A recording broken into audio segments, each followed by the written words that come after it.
앵무새 죽이기 제6장. 그렇게 하려무나. 잼오빠가 아빠에게 딜과 함께 레이첼 아줌마의 양어장에 가서 앉아 있어도 되냐고 묻자 아빠가 그렇게 대답하셨다. 오늘 밤이 딜이 메이콤에 머무는 마지막 밤이었기 때문이다. 나 대신 작별 인사를 전해주거라. 내년 여름에 또 만나자고 말이다. 우리는 레이첼 아줌마네 마당과 우리 집 차도 사이에 있는 나지막한 담을 뛰어넘어갔다. 오빠가 휘파람으로 메추라기 소리를 내자 딜이 어둠 속에서 대답했다. 바람이 한 점도 불지 않네. 저기 좀 봐.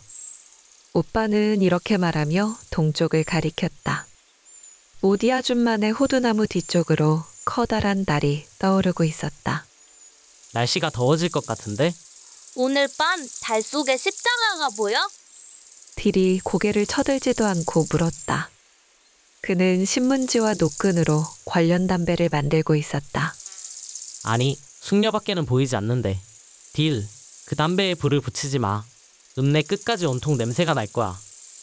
메이콤 사람들은 달 속에 숙녀가 들어있다고 믿고 있었다. 그녀는 화장대에 앉아 머리를 빗고 있었다. 딜, 내가 떠나면 보고 싶어질 거야. 에이브리 아저씨를 조심하는 게 좋지 않을까? 에이브리 아저씨는 헨리 라파이트 듀보스 할머니 집 건너편에서 하숙을 했다. 일요일마다 헌금 접시에서 잔돈을 바꾸는 것 말고도 에이브리 아저씨는 매일 밤 9시까지 현관에 앉아 있다가 코를 골았다. 어느 날 저녁 우리는 아저씨의 묘기를 목격하는 특권을 누렸다. 그 뒤로는 한 번도 그렇게 하는 걸 본 적이 없는 것으로 보아 그것이 아저씨의 마지막 묘기인 듯 했다. 오빠랑 내가 레이첼 아줌마네 현관 계단을 막 떠나려고 하는데 딜이 우리를 불러 세웠다. 맙소사, 저기 좀 봐. 딜이 길거리 건너쪽을 가리켰다. 처음에는 칡덩굴로 덮여있는 앞쪽 현관 말고는 아무것도 눈에 들어오지 않았다. 하지만 자세히 들여다보니 잎사귀로부터 물방울이 활 모양을 그리며 떨어져 가로등의 누런빛에 반짝이는 것이 보였다. 대략 땅에서 10피트 높이 정도 되어 보였다. 오빠는 에이브리 아저씨가 계산을 잘못했다고 했고 딜은 아저씨가 하루에 술 한 갤런을 마셨음에 틀림없다고 했다. 그 뒤를 이어 오줌이 떨어진 상대적인 거리와 그런 행동을 한 배짱을 두고 둘이서 논쟁을 벌이는 바람에 나는 또다시 소외감을 느껴야만 했다. 나는 이 분야에는 영 재능이 없었으니 말이다. 딜은 팔을 펼치고 기지개를 펴고는 아무렇지도 않은 듯 이렇게 말했다. 이러면 되겠다. 우리 산책이나 하자. 딜은 수상쩍어 보였다. 메이콤에서는 어느 누구도 산책을 하는 법이 없었기 때문이었다. 딜, 어디로 산책할 건데? 딜은 남쪽 방향으로 고개를 돌렸다. 좋아. 오빠가 맞장구 쳤다. 내가 반대하자 오빠는 상냥하게 말했다. 꼬마 천사, 넌 따라올 필요 없어. 넌 올 필요가 없다고. 잊지 마. 오빠는 과거의 실패에 대해서는 오래 생각하는 쪽이 아니었다. 오빠가 아빠한테서 얻은 유일한 교훈이라면 아마 반대 신문의 기술을 터득했다는 것이다. 스카웃, 우린 아무 일도 하지 않을 거야. 우린 다만 가로등까지 갔다가 그냥 돌아오려고 그래. 그럼 우리는 인도 아래쪽으로 말없이 터벅터벅 걸어 내려갔다. 이웃 사람의 무게에 눌려 현관 앞 그네가 삐걱거리는 소리며 우리 쪽 길에서 어른들이 밤에 부드럽게 속삭이는 소리가 들렸다. 때로는 스테파니 크로포드 아줌마의 웃음소리도 들렸고. 좋아, 스카웃, 집에 가지 그래? 도대체 무슨 짓을 하려는 거지? 딜과 오빠는 브래들리를 볼 수 있는지 알아보려고 덧문이 헐거운 창문에 가서 그 안을 들여다보려는 거였다. 내가 그들과 같이 가고 싶지 않으면 곧장 집으로 가 입을 꼭 다물고 있으라는 거다. 하지만 하필이면 왜 오늘 밤까지 기다렸던 거지? 왜냐하면 밤에는 아무한테도 들킬 리가 없으니까. 왜냐하면 아빠는 책을 읽는데 열중한 나머지 천국이 오는 소리도 듣지 못하실 테니까. 왜냐하면 브래들리가 그들을 죽인다 해도 방학은 이미 끝났고 그 대신 학교 수업을 빼먹을 수 있을 테니까. 그리고 왜냐하면 환한 대낮보다는 어두운 밤에 어두컴컴한 집안을 들여다보는 것이 훨씬 쉬우니까. 이제는 이해가 되겠지? 라고 오빠는 말하는 것이다. 오빠, 제발. 스카웃, 마지막으로 경고하겠는데 입을 꼭 다물고 있거나 아니면 집으로 돌아가. 정말이지. 넌 나날이 점점 계집애처럼 돼가는구나. 그래서 나는 그들과 함께 갈 수밖에 없었다. 레들리 집 뒤편에 있는 높다란 철조망 울타리 밑으로 기어 들어가는 것이 좋을 듯했다. 그래야만 눈에 띌 가능성이 적기 때문이었다. 철조망 울타리 안에는 넓은 정원과 좁은 목조 오글 변소가 있었다. 오빠는 철조망 밑을 쳐들고 딜에게 그 밑으로 들어가라고 손짓을 했다. 나도 뒤따라가서 오빠를 위해 철조망을 들어주었다. 오빠가 지나가기에는 비좁은 공간이었다. 아무 소리도 내지 마. 양배추 밭에는 절대로 들어가지 마. 죽은 사람도 깨울 만큼 큰 소리가 날 거야. 오빠가 속삭였다. 그래서 나는 한 발자국 옮기는데 1분은 좋게 걸렸다. 달빛 아래 오빠가 저 멀리에서 손짓으로 부를 때에서야 비로소 빨리 움직였다. 우리는 정원과 뒷마당 사이에 있는 문에 이르렀다. 오빠가 그 문에 손을 대자 문이 삐걱거렸다. 그 문에 어서 침을 뱉어. 오빠 때문에 우린 갇혀버렸어. 여기에서 쉽게 빠져나가기 어려울걸? 쉿, 스카웃, 어서 문에 침을 뱉어. 우리는 입이 마르도록 침을 뱉었다. 오빠는 천천히 문을 연 뒤 옆으로 젖혀 울타리에 기대 놓았다. 우리는 뒷마당에 들어섰다. 레들리 집의 뒤쪽은 앞쪽보다 보기 흉했다. 금세라도 무너질 듯한 현관이 집의 너비를 채우고 있었다. 문이 2개 달려 있었고 그 문 사이에는 시커먼 유리창이 2개나 있었다. 기둥 대신에 거친 8인치 굵기의 버팀목이 지붕 한쪽 끝을 떠받치고 있었다.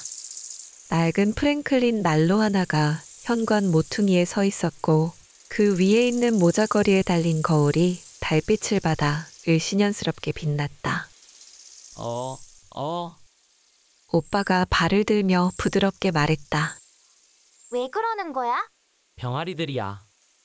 우리 앞에 걸어가던 딜이 나지막하게 아이고 하고 또박또박 발음하며 속삭일 때에야 비로소 우리는 모든 방향에서 보이지 않는 물체를 피해가야 한다는 걸 알 수 있었다.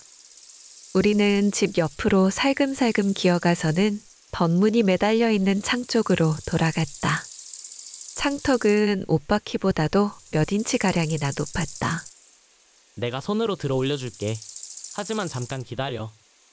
오빠는 자기 오른쪽 손목과 내 오른쪽 손목을 잡고 나는 내 왼쪽 손목과 오빠의 오른쪽 손목을 잡아 깍지를 낀 채 웅크리고 앉았다. 딜은 우리가 만든 안장에 앉았다. 우리가 들어 올려주자 딜이 창턱을 붙잡았다. 빨리 서둘러. 더 이상 버틸 수 없단 말이야. 딜은 내 어깨를 두드렸고 우리는 그를 땅에 내려놓았다. 뭐가 보여? 아무것도 안 보였어. 커튼 밖에는. 하지만 어딘가 멀리에 아주 작은 불빛이 있었어. 여기서 빠져나가자. 다시 뒤쪽으로 돌아가 보자. 쉿. 내가 반대하자 오빠가 우리에게 경고를 보냈다. 뒤쪽 창문에 가서 다시 해보자. 딜, 그건 안 돼. 딜은 걸음을 멈추더니 오빠더러 앞장서라고 했다. 오빠가 밑바닥 계단에 발을 딛자 계단에서 삐걱거리는 소리가 났다. 가만히 있다가 조금씩 무게를 실었다. 계단에서는 아무런 소리가 나지 않았다. 오빠는 2계단을 뛰어 올라가 현관에 발을 딛고는 몸으로 밀어 위아래로 얼마 동안 움직였다. 오빠는 균형을 되찾았다가 무릎을 꿇고 넘어졌다. 창문으로 기어 올라가 고개를 쳐들고 방 안을 들여다보았다. 그러고 나서 그림자가 보였다. 모자를 쓴 사내의 그림자였다. 처음에는 나무라고 생각했지만 바람은 한 점도 불지 않았고 나무 그루터기는 걸을 수 없지 않은가. 뒤쪽 현관에 달빛이 가득했고 토스트처럼 파삭파삭한 그림자가 현관을 가로질러 오빠를 향해 다가왔다. 딜이 그 다음으로 그림자를 보았다. 그러고는 두 손으로 얼굴을 가렸다. 그림자가 오빠를 가로질러서야 비로소 오빠는 그 그림자를 보았다. 오빠는 두 손을 머리 위에 얹고 빳빳하게 굳어져 서 있었다. 그림자는 제모바로부터 1피트 정도 떨어진 곳에서 멈춰섰다. 옆구리에서 팔이 하나 나와서는 아래쪽을 향한 채 그대로 있었다. 그러고 나서 그림자는 오빠를 가로질러 현관을 따라 걸어가 아까웠던 것처럼 집 옆으로 사라졌다. 오빠는 현관에서 뛰어내려 우리를 향해 돌진해왔다. 문을 활짝 열어젖히고 딜과 나를 밀어 양배추이랑 사이로 내몰았다. 양배추밭 중간쯤에서 나는 넘어졌다. 내가 넘어지는 순간 엽총 소리가 사방을 뒤흔들었다. 딜과 오빠가 내 옆으로 뛰어들었다. 오빠의 숨소리가 흐느낌과 뒤섞여 있었다. 학교 운동장 옆 담으로 달려. 스카웃, 어서 빨리. 오빠는 철조망 밑을 붙잡았고 딜과 나는 기어나가 학교 운동장에 한 그루밖에 없는 떡갈나무 그늘을 향해 반쯤 달려갔다.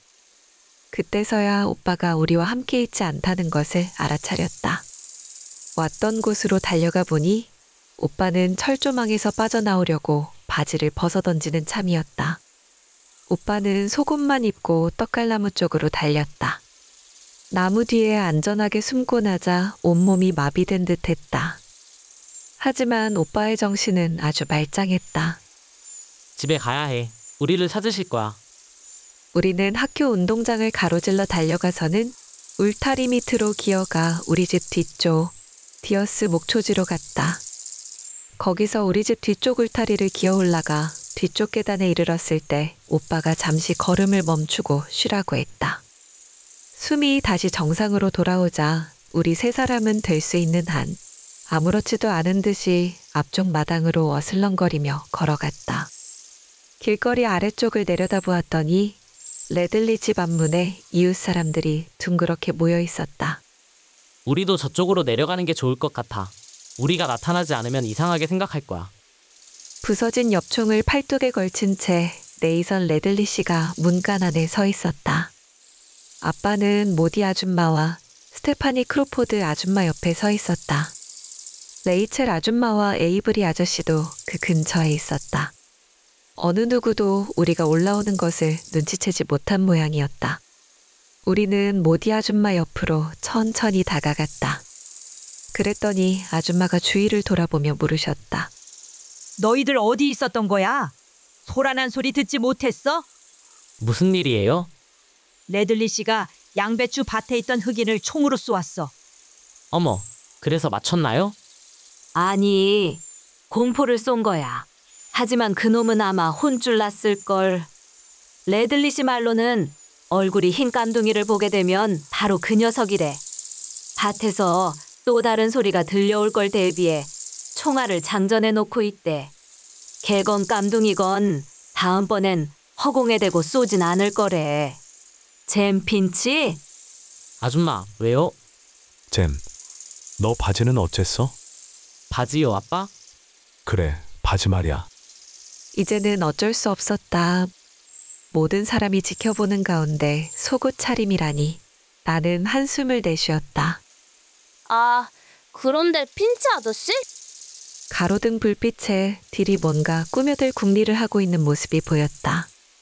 두 눈이 커지고 포동포동하게 살진 천사처럼 귀여운 얼굴이 더욱 둥그레졌기 때문이었다. 딜, 왜 그러지?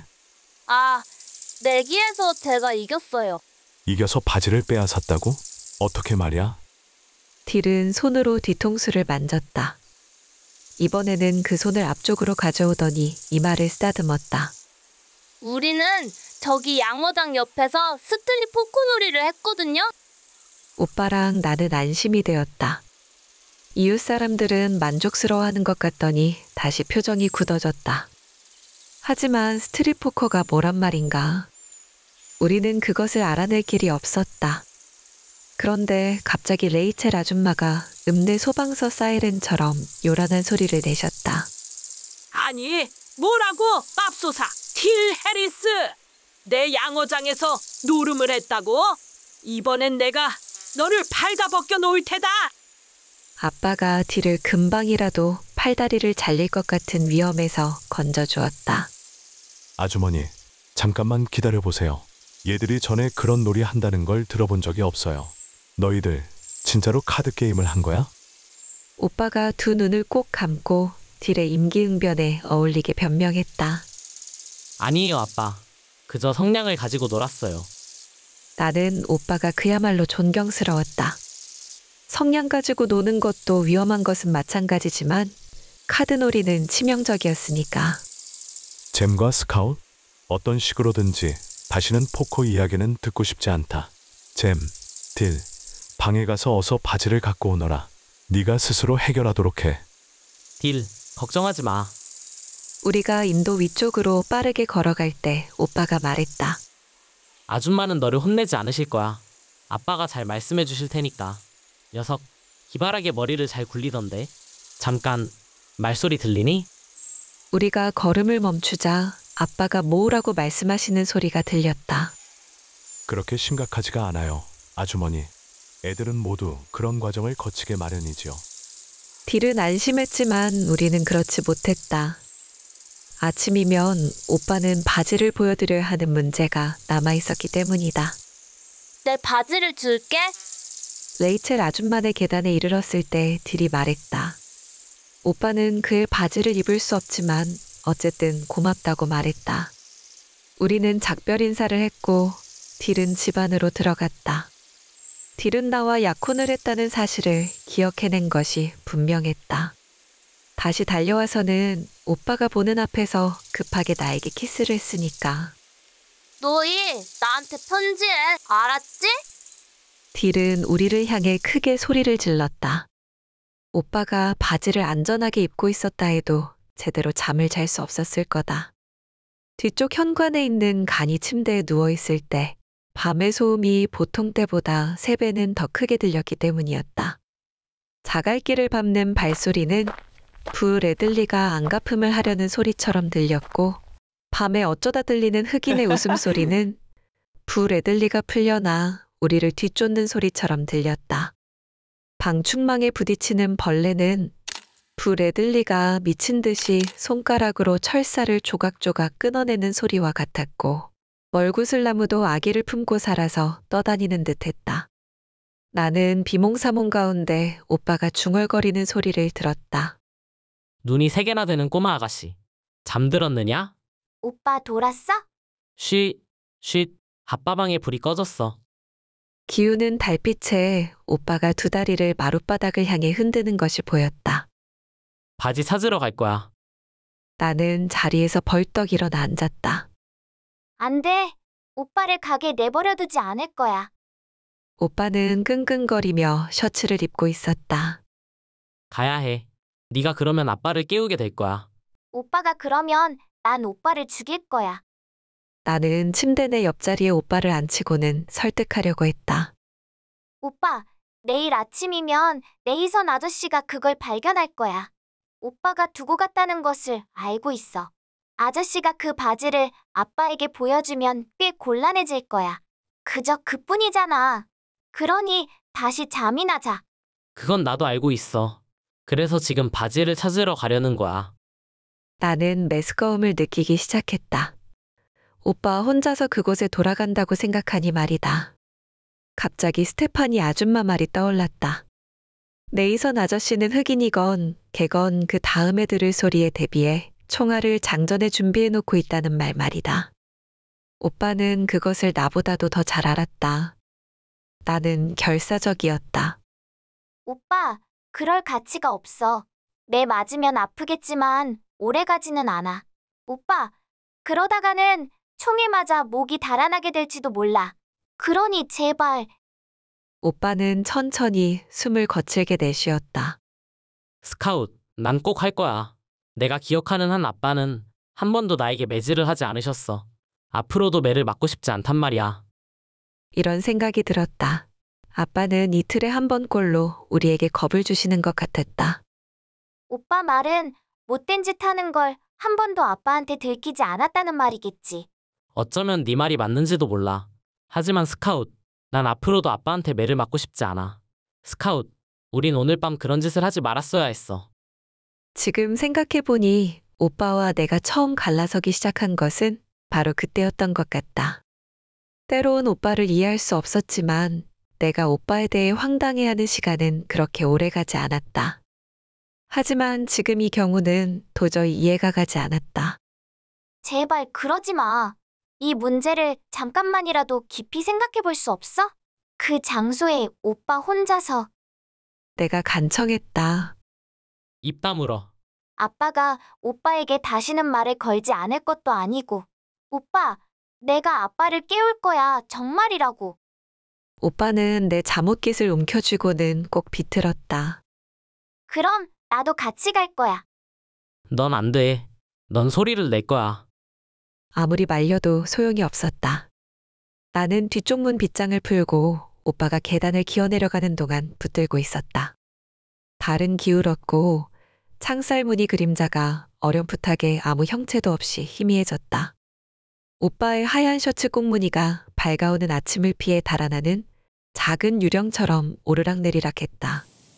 미풍이 불어와 내 옆구리에 흐르는 땀을 식혔다. 뒷길로 빠져나간 오빠는 디어스 목초지를 지나 학교 운동장을 가로질러 울타리를 돌고 있었다. 적어도 그쪽으로 갔으려니 생각했다. 시간이 오래 걸릴 것 같았기 때문에 아직 걱정할 시간은 아니었다. 하지만 기다려도 오지 않자 걱정되기 시작했다. 레들리 씨의 엽총 소리가 들리나 하고 귀를 기울였다. 뒤쪽 울타리가 삐걱거리는 소리가 들리는 듯 했다.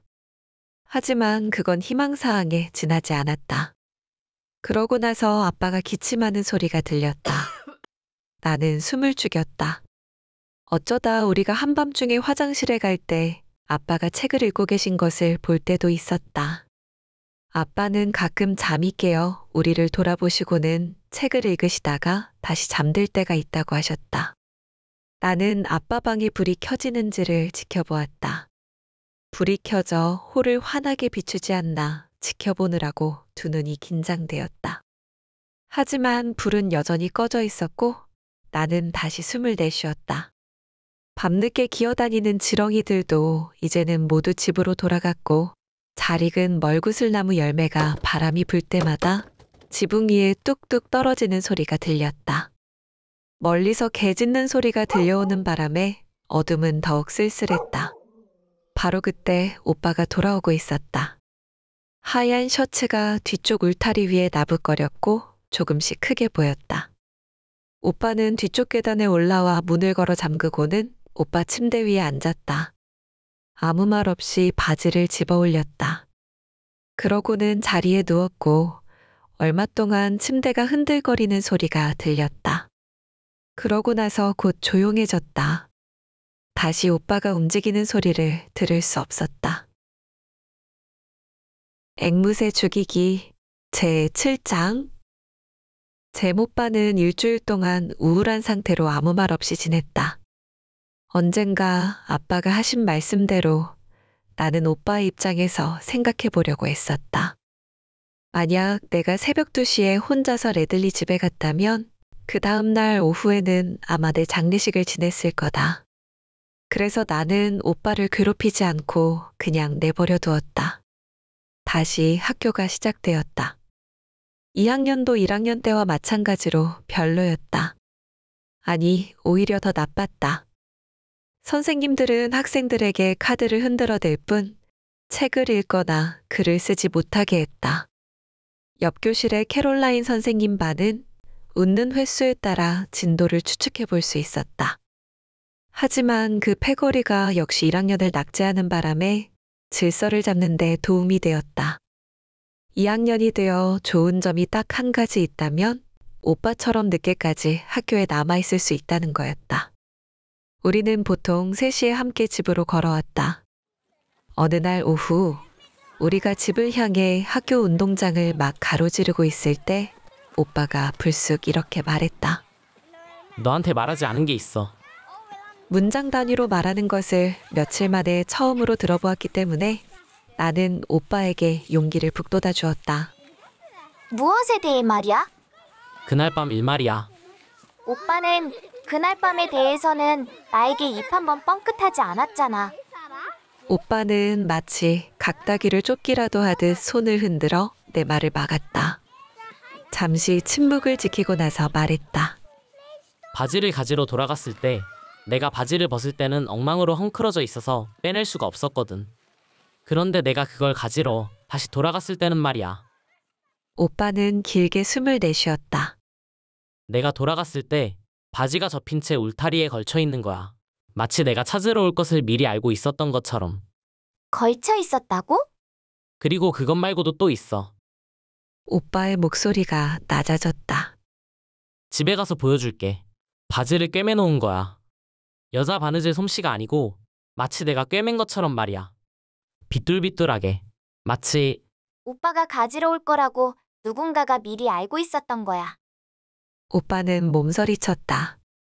마치 누군가가 내 마음을 빤히 읽고 있는 것 같아. 내가 무슨 일을 할지 알아맞힐 수 있는 것처럼 말이야. 스카웃, 나에 대해 잘 모르고선 내가 무슨 일을 할지 모를 테지?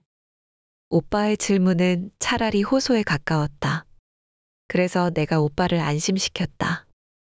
오빠와 같은 집에 살지 않고서는 오빠가 무슨 일을 할지 알아맞히지 못할 거야. 때론 나도 잘 모르잖아. 우리는 예의 그 나무를 지나 걸어가고 있었다. 옹이구멍에는 꼰실로 만든 회색공 하나가 들어있었다. 오빠, 갖지 마. 이곳은 누군가가 물건을 몰래 숨기는 장소야. 스카웃, 난 그렇게 생각하지 않는데. 아니야, 내 말이 맞아. 월터 커닝햄 같은 애가 방학마다 이곳에 내려와 자기 물건을 숨기는 거야. 우린 그의 물건을 가진 거야. 그냥 놔두고 며칠 기다려보기로 해. 그때도 없어지지 않으면 우리가 갖도록 하자. 좋지? 좋아. 내 말이 맞는 것 같아. 꼬마의 비밀 장소임에 틀림없어. 어른들 눈을 피해 물건을 숨기는 장소 말이야. 우리가 물건을 발견한 것은 늘 학교가 시작할 때잖아. 맞아. 하지만 우린 여름철에는 이곳을 지나가지 않아. 우리는 집으로 갔다. 이튿날 아침 털실공은 그 자리에 그대로 놓여 있었다. 사흘째도 그대로 있자 오빠가 집어 호주머니에 넣었다. 그때부터는 옹이구멍에서 발견하는 것은 모두 우리 재산이었다. 2학년은 썰렁했지만 오빠는 내가 상급반이 되면 학교 생활이 좀 나아질 거라고 했다. 오빠도 처음에는 그랬지만 6학년에 올라가서야 뭔가 가치 있는 것을 배운다고 했다. 오빠는 6학년이 되면서부터 마음에 들어 했다. 짧게나마 이집트 시대를 배웠는데 나를 당황하게 만들었다. 오빠는 한 팔을 앞으로 내밀고 다른 한 팔은 뒤로 뻗치고 한 발을 다른 발 뒤에 놓은 채 몸을 낮추고 한참을 걸어갔다. 오빠 말로는 이집트 사람들이 그렇게 걸었다는 거다. 그런 식으로 걸어 다녔다면 그들이 어떻게 무슨 일인가를 했겠냐고 반문했다. 하지만 오빠는 이집트 사람들이 미국 사람들보다 더 많은 것을 발명해냈다고 설명했다. 화장지도 발명해냈고 영원히 썩지 않는 미라도 발명해냈고 말이다. 그들이 그런 것들을 발명해내지 않았더라면 지금 우리는 어떻게 되었겠냐고 물었다. 언젠가 아빠는 나에게 형용사를 몽땅 빼버리고 나면 사실만 남게 된다고 말씀하신 적이 있다. 남부 엘라베마에는 뚜렷한 계절이라는 것이 없었다. 여름이 어느새 가을이 되고 때로는 가을이 와도 좀처럼 겨울이 오지 않고 며칠 잠깐 봄이 되었다가 다시 여름으로 바뀌었다. 가을은 정말로 길었고 얇은 재킷을 입어도 될 정도로 그렇게 춥지가 않았다. 따뜻한 10월 어느 날 오빠랑 나는 늘 다니던 길을 가볍게 걷고 있었다. 바로 그때 옹이구멍이 다시 우리를 멈추게 했다. 이번에는 그 안에 하얀 물건이 들어있었다. 오빠는 나더러 꺼내라고 인심을 썼다. 나는 비누를 깎은 작은 조각 2개를 꺼냈다. 하나는 사내아이 얼굴이었고 다른 하나는 조잡한 옷을 입고 있었다. 주술 같은 것은 없다는데 생각이 미치기도 전에 나는 비명을 지르고 그것을 던져버렸다. 오빠는 그것을 집어들었다. 왜 그러는 거야? 오빠가 소리쳤다. 오빠는 조각에서 진흙먼지를 털어냈다. 아주 좋은데? 이렇게 멋진 것은 본 적이 없어. 오빠가 말하면서 그것을 나에게 내밀었다. 거의 완벽한 2아이의 작은 모형이었다. 사내에는 반바지를 입고 있었고 부드러운 머리카락이 눈썹까지 흘러내렸다. 나는 오빠를 쳐다보았다. 곧은 갈색 머리카락이 가르마로부터 아래쪽으로 흘러내렸다. 전에는 보지 못한 모습이었다. 오빠는 계집애 인형을 쳐다보다가 나에게 시선을 돌렸다. 그 인형은 앞머리를 잘라서 이마에 늘어뜨리고 있었다. 이 인형은 바로 우리야. 누가 만들었을까? 이 근처 사는 사람 중에서 인형을 깎을 수 있는 사람이 누가 있지? 에이브리 아저씨가 있잖아. 에이브리 아저씨도 비슷한 일을 하시지. 하지만 내 말은 조각하는 것 말이야. 에이브리 아저씨는 일주일에 평균 장작개비 하나를 깎았다. 그것을 잘게 깎아 이쑤시개를 만들어 씹었다. 스테파니 크로포드 아줌마의 나이든 애인이 있잖아. 그분도 조각을 잘하시지만 아랫거리에 살고 있잖아. 그분이 우리에게 관심을 쏟겠어? 어쩌면 현관에 앉아 스테파니 아줌마를 쳐다보지 않고 우리를 쳐다보고 있는지도 몰라. 내가 그분이라면 그럴 거야. 오빠가 나를 하도 오랫동안 쳐다보기에 무슨 일이냐고 물었다. 하지만 아무것도 아니라고만 대답했다. 우리가 집에 도착하자 오빠는 자기 트렁크에 그 인형을 집어넣었다. 그로부터 2주일도 되지 않아 우리는 추잉검 한 통을 발견하여 맛있게 씹었다. 오빠는 레들리 집에 있는 모든 것에 독이 들어있다는 사실은 까맣게 잊고 있는 듯 했다. 그 다음 주일에는 옹이진 구멍에서 빛바랜 메달 하나를 얻었다.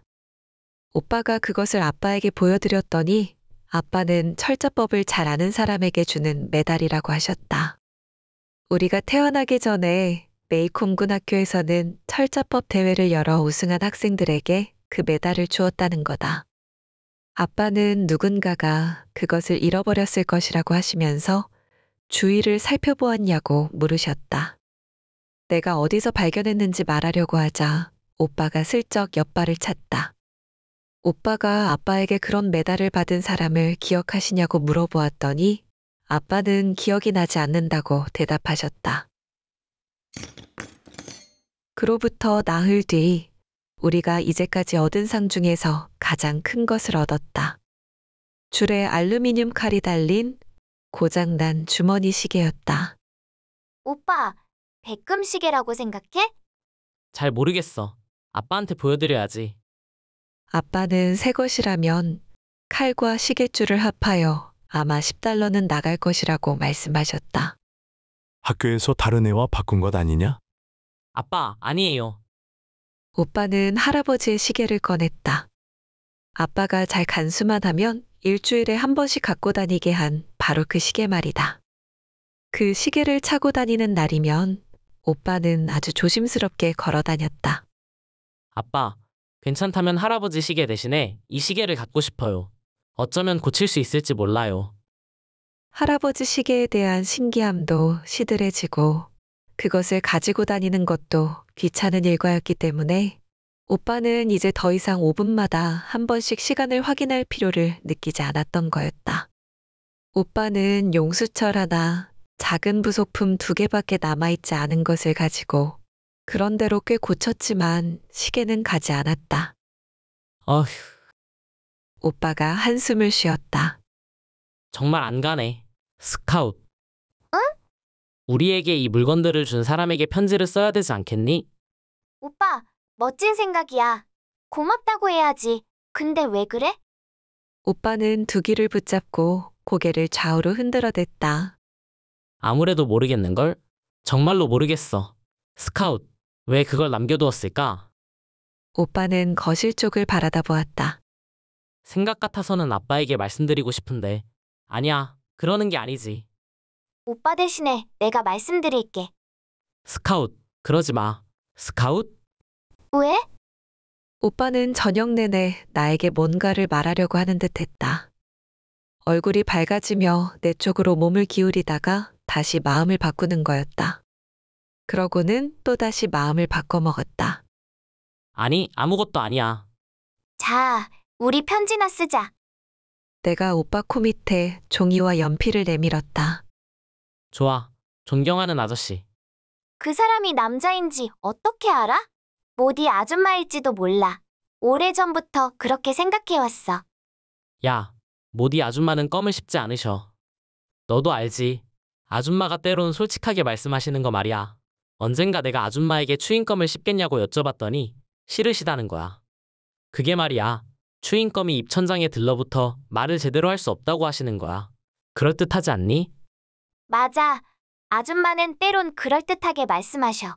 어쨌든 아줌마는 줄 달린 시계는 갖고 있지 않으실 거야. 존경하는 아저씨. 오빠가 편지를 쓰기 시작했다. 그것을 주신 데 대해 고맙다는 말씀을 드립니다.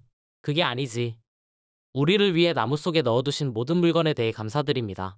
삼가 말씀드립니다. 제레미 에티커스 핀치 올림. 오빠, 그런 식으로 사인하면 누구인지 잘 모를걸? 오빠는 이름을 지우고 젠 핀츠라고 썼다. 나는 그 밑에 진 루이즈 핀츠라고 사인했다. 오빠는 편지를 봉투에 넣었다. 그 다음 날 학교 가는 길에 오빠는 나보다 먼저 뛰어가 나무 앞에 멈췄다. 오빠는 나무를 올려보다가 나를 쳐다보았다.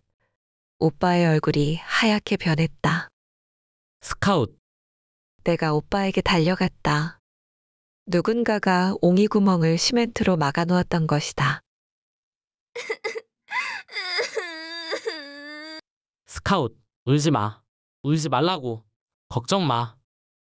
오빠는 학교에 가는 동안 내내 나에게 나지막하게 중얼거렸다. 점심 식사를 하러 집에 왔을 때 오빠는 급히 밥을 먹고는 현관으로 달려가 계단에 앉았다. 나도 따라갔다. 아직 아무도 지나가지 않았어. 이튿날 오빠는 경계를 늦추지 않았고 마침내 그 대가를 얻었다. 네이선 아저씨, 안녕하세요? 잼과 스카웃, 안녕. 레들리 씨가 지나가면서 인사를 했다. 레들리 씨. 오빠가 부르자 레들리 씨가 뒤를 돌아보았다. 레들리 씨. 아, 아저씨가 저 나무 구멍을 시멘트로 막으셨나요? 그래, 내가 막았단다. 아저씨, 왜 그러셨어요? 나무가 죽어가고 있거든. 나무가 병에 걸리면 시멘트로 막아줘야 한단다. 잼, 너도 알아두어라. 오빠는 오후 늦게까지 그 일에 대해 한마디도 하지 않았다. 나무를 지나갈 때 오빠는 시멘트를 가볍게 두드리고는 깊이 생각에 잠겨 있었다. 오빠 기분이 엉망인 것 같아서 나는 오빠와 거리를 두었다. 보통 때처럼 그날 저녁도 일을 마치고 집에 돌아오시는 아빠를 마중 나갔다. 계단에 이르렀을 때 오빠가 물었다. 아빠, 저기 저 나무 좀 보세요. 어떤 나무? 학교에서 올 때마다 지나치는 레들리 씨 집 모퉁이 서 있는 나무 말이에요. 그런데? 저 나무가 지금 죽어가고 있나요? 아니, 그렇지 않은 것 같은데. 잎사귀를 봐라. 하나같이 푸르고 무성하지 않니? 어디에도 누런 잎이 없이 말이야. 병에 걸린 것도 아니죠? 잼, 그 나무는 너처럼 아주 건강하단다. 그런데 왜 그러지? 네이선 아저씨가 그러시는데 죽어가고 있대요. 어쩌면 그런지도 모르지. 자기 나무에 대해선 우리보다는 레들리 씨가 더 잘 아실 테니까. 아빠는 우리를 현관에 남겨둔 채 안으로 들어가셨다. 오빠는 기둥에 기대어 어깨를 비비댔다. 오빠, 어디 가려워? 내가 할 수 있는 한 상냥하게 물었다. 하지만 오빠는 아무 대답도 하지 않았다. 오빠, 들어가자.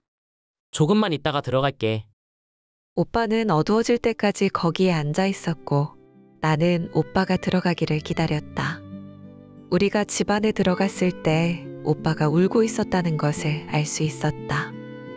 눈가가 얼룩져 있었으니까. 하지만 오빠가 우는 소리를 듣지 못한 것이 이상했다.